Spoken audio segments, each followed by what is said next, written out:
Professor Aja, bon dia. Bon dia. Quina necessitat ha tingut vostè de revisar un llibre que va publicar per primera vegada l'any 98, que va tornar a revisar el 2003 i que de cara al 2014, havent passat una dècada, ha dit han canviat prou coses per tornar a parlar d'aquesta equació. Són tres moments molt diferents per aquest Estado autonómico i reforma federal i segurament l'actual és el moment de més insatisfacció constitucional, potser dels tots tres. Sí, de més preocupació. Sí. Bueno, primer que s'havia esgotat, el qual ja és bo, i per tant s'havia de reeditar. I segon, efectivament, que els 10 últims anys s'han passat moltes coses i calia fer una reflexió i integrar-la. Quin ha estat el canvi? Ha estat que la primera dècada, a partir de la Constitució del 78, va ser un pas del centralisme franquista a la descentralització democràtica molt important. Es van aprovar tots els estatuts, es van constituir les comunitats autònomes, van fer les eleccions, els parlaments, els governs, és a dir, van tenir un sistema quasi federal, en el qual cada comunitat autònoma té el seu govern, el seu parlament, que respon solament al seu electorat. Hi ha un seguit de competències no menyspreable, podem discutir. Però el consens que es va fer al 78 per elaborar la Constitució i aquest sistema autonòmic es basava en una gran diversitat entre partits polítics que no estaven d'acord amb quin sistema autonòmic crear i entre territoris, perquè no era la mateixa voluntat d'autogovern a Catalunya que a Andalusia o no diguem Extremadura. Aleshores, això va conduir els constituents a un esquema que deixava molts problemes oberts pel futur. I aquests problemes s'havien de resoldre i no es van resoldre adequadament. No s'han resolt encara? Jo crec que no, perquè no s'han fet les reformes de la Constitució que es necessiten per establir criteris clars en alguns d'aquests punts que van quedar foscos. Estem pagant d'alguna manera aquests errors del passat en aquests moments? Ja sé que li faig una pregunta molt genèrica, però aquesta resistència al canvi o a la modificació de la Constitució quan tocava, com s'explica? No ho sé massa bé, podríem dir és manca de cultura democràtica. Als països democràtics se fa una reforma de la Constitució parcial d'un article, 2 articles cada 3 anys, cada 4 o 5 anys. Aquí no s'ha fet en 35, excepte l'última del 2011, la important del 2011. Aquella de la trucada, per la via ràpida. Aquella que es va fer massa de pressa, sense prou reflexió, prou publicitat, etc. Perquè els problemes eren importants. Històricament, el model territorial ha estat mal resolt en aquest país. Perquè les forces polítiques no han tingut prou coratge, prou valentia per enfrontar la reforma. En fi, hi ha tot un seguit de factors, no? Errors i encerts d'aquests 35 anys de les autonomies. Dóna la sensació que vostè, en el llibre, no sé si vaig massa enllà en la interpretació, però que aquesta organització territorial està en fals des d'un bon principi, d'alguna manera. Està sense resoldre alguns problemes importants. Sí, té nom, li diem Estat de les Autonomies, però el contingut o el seu funcionament no acaba d'estar ben dissenyat. És massa ambigu, és veritat. I no funciona i no ha funcionat. Sí. Jo no diria que no ha funcionat. Jo diria que ha funcionat amb problemes, que no és exactament el mateix. Per exemple, què ha funcionat? Han funcionat les institucions autonòmiques. Cada 4 anys, com a regla general, hi ha hagut eleccions, ha hagut alternància, el Partit Popular, el Partit Socialista, el Partit Nacionalista, no solament a Euskadi, a Catalunya, també a Galícia, també a Canàries. Els governs han funcionat, els governs fan decrets, els parlaments fan lleis. Bé, això ha funcionat. Què més ha funcionat? L'autogovern. És a dir, les lleis responen a les necessitats de cada un dels territoris i no són lleis elaborades totes al centre de l'Estat. A França, a París, fan les lleis que s'apliquen al peu de la lletra exactament igual a Normandia que a Perpinyà. La nostra diversitat és infinitament superior. És a dir, tot això ha funcionat. Què no ha funcionat? El sistema de distribució competencial. Hi ha masses conflictes de competències. Hi ha centenars. És un cas únic en el món. El Tribunal Constitucional no és l'adient per això. Per exemple, és evident que aniria molt bé tenir magistrats nomenats directament per les comunitats autònomes al Tribunal Constitucional, perquè han de resoldre després els problemes de les comunitats autònomes. Per tant, almenys la meitat, com a Alemanya, per exemple, podrien ser nomenats per les comunitats. No ha funcionat el sistema de finançament en la mida en què la Constitució no diu res del finançament. Això és normal. Al 78 era impossible que els constituents sapiguessin com finançar unes comunitats autònomes que encara no estaven ni creades ni se sabia quantes serien. Per tant, és lògic que la Constitució no regulés.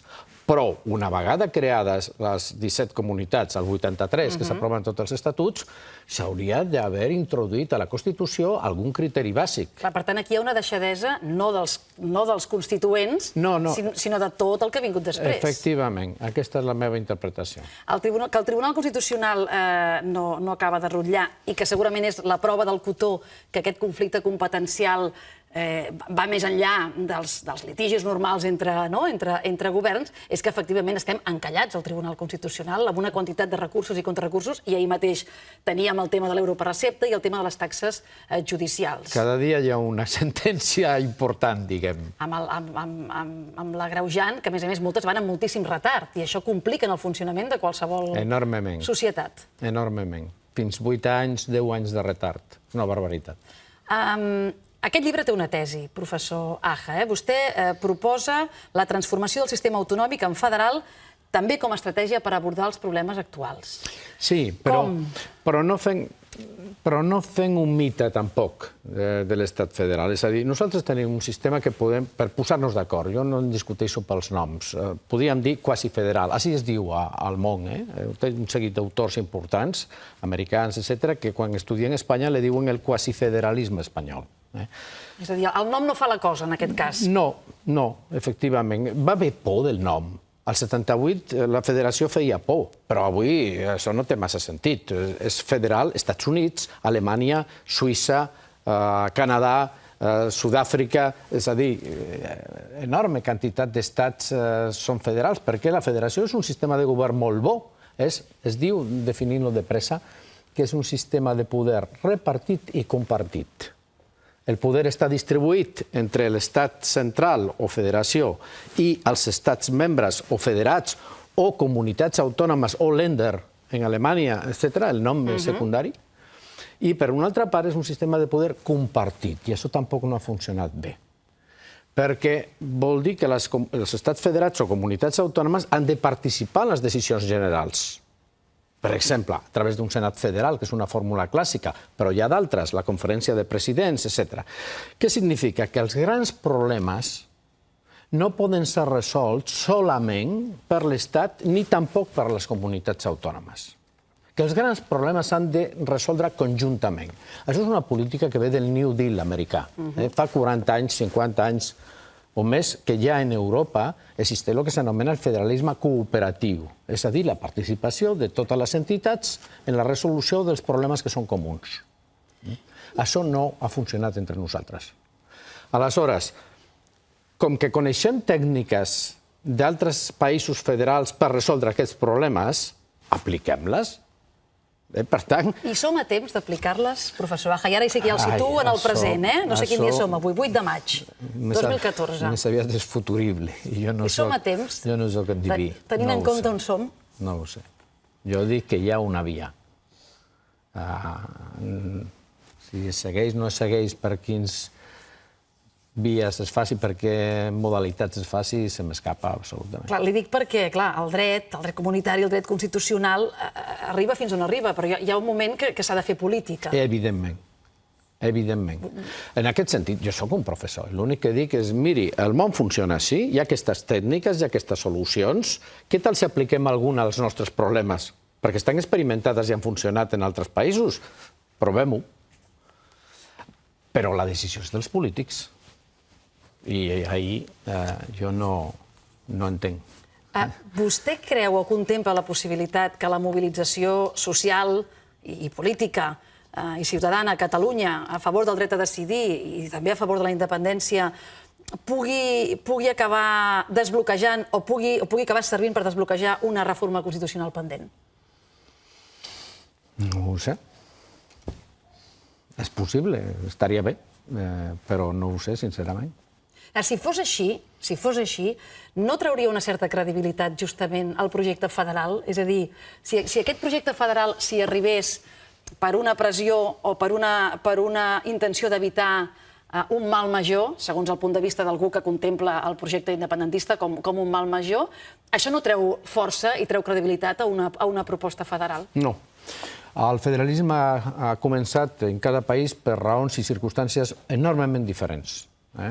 A Suïssa per acabar amb les guerres internes entre cantons, a Estats Units per donar més força a les excolònies que s'havien independitzat d'Anglaterra, a Alemanya per posar també en una unitat política tot un seguit de petits estats, comtats, etc., que parlaven tots alemanys, però que estaven separats. És a dir, cada país té la seva pròpia història.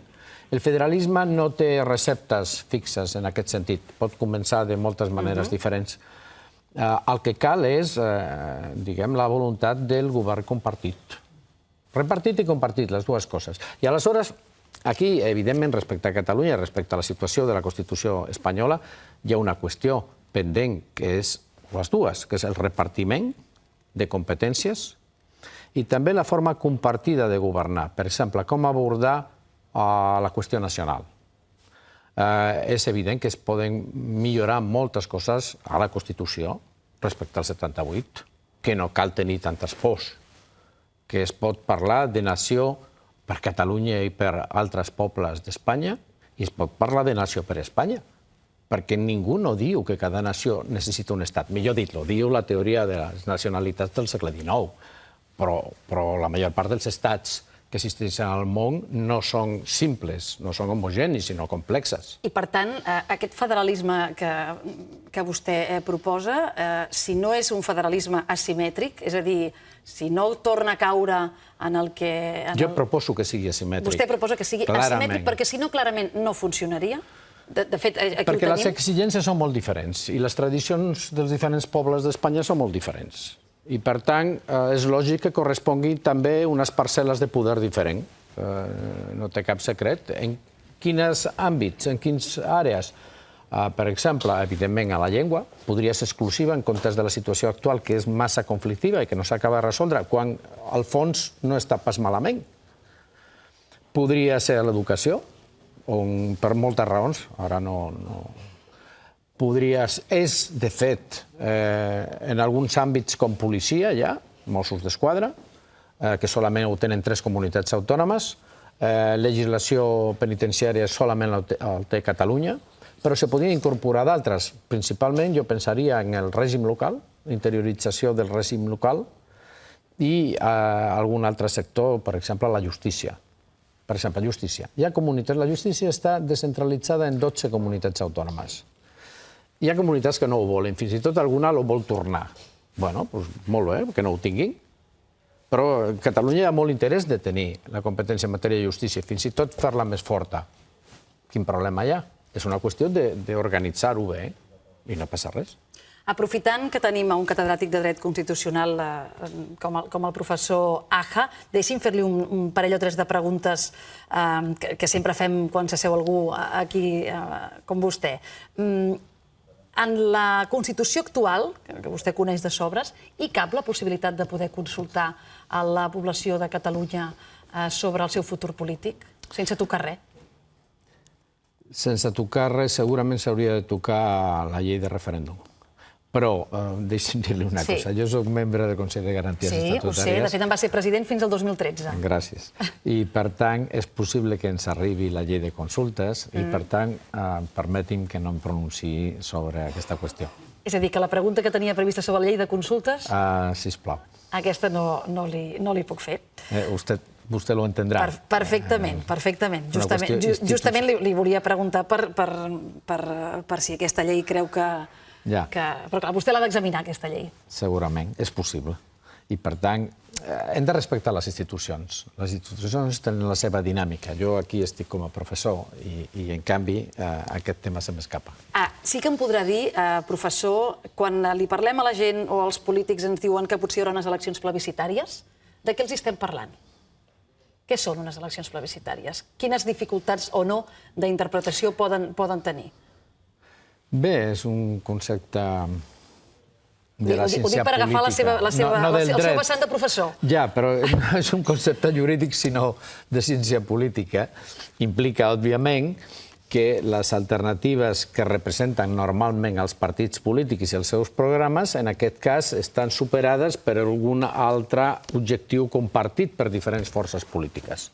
I que, per tant, el vot que obtingui una formació definida entorn a una qüestió que va més enllà del seu programa reflecteix la força d'aquesta posició en la societat. És una manera de parlar, diguem. Però qui es presenta són els partits polítics o coalicions, òbviament. Vostè, quan sent que és notícia que algú digui que la Constitució es pot reformar, quina cara se li queda, professor? Ho dic perquè avui a l'informatiu hem sentit, per exemple, el senyor Zarzalejos dient que la Constitució es pot tocar i, escolti'm, els mitjans ho hem considerat notícia i ho hem reflectit. I per què ho han considerat notícia? Mira, aquest seria un debat que m'encantaria tenir amb vostè, però no tenim temps, que ha d'agafar un avió a les 10 i estic patint ja. Però és a dir, com hem arribat fins aquí? Bueno, vol dir que efectivament s'ha menyspreat massa la possibilitat de reforma de la Constitució i que ara se redescobreix, no? Per tant, el tornar a descobrir sembla mentida, perquè sempre ha estat ahí. La Constitució preveu la seva reforma, per definició. Però en segon lloc se pot fer una altra lectura, i suposo que per això els periodistes l'han recollit, i és que estan pensant que es podria reformar la Constitució, la qual cosa és un pas endavant, si fos aquesta la interpretació, no? A vostè el projecte d'independència de Catalunya no li sembla una sortida, aquest atzucac? Sempre hi ha diferents sortides, davant de qualsevol problema polític. És sempre una qüestió de preu, en el sentit social de la paraula. Quin és el preu a pagar per cada una de les sortides? Quins avantatges obtindrà la població en general i quins inconvenients tindrà? I, òbviament, això ja després és una qüestió molt personal. Vostè, abans de començar, em deia jo sempre em poso en temes difícils. La immigració, perquè vostè hi ha treballat moltíssim, l'estat de les autonomies... Realment són temes difícils, però no impossibles, no, senyor Aja? Perquè si no... Bé, són temes en què la societat pateix molt i, per tant, que convé tenir la màxima informació i la màxima reflexió possible. I dintre de la tasca d'un professor, que és estudiar, que és reflexionar, que és divulgar, doncs a mi m'han semblat interessants. Gràcies per les reflexions, professor Aja, amb aquest llibre, tercera edició d'aquest Estado Autonómico y Reforma Federal, amb alguna variació sobre el títol, també. Tot el pensament constitucional i tota l'experiència del professor Aja és aquí dins.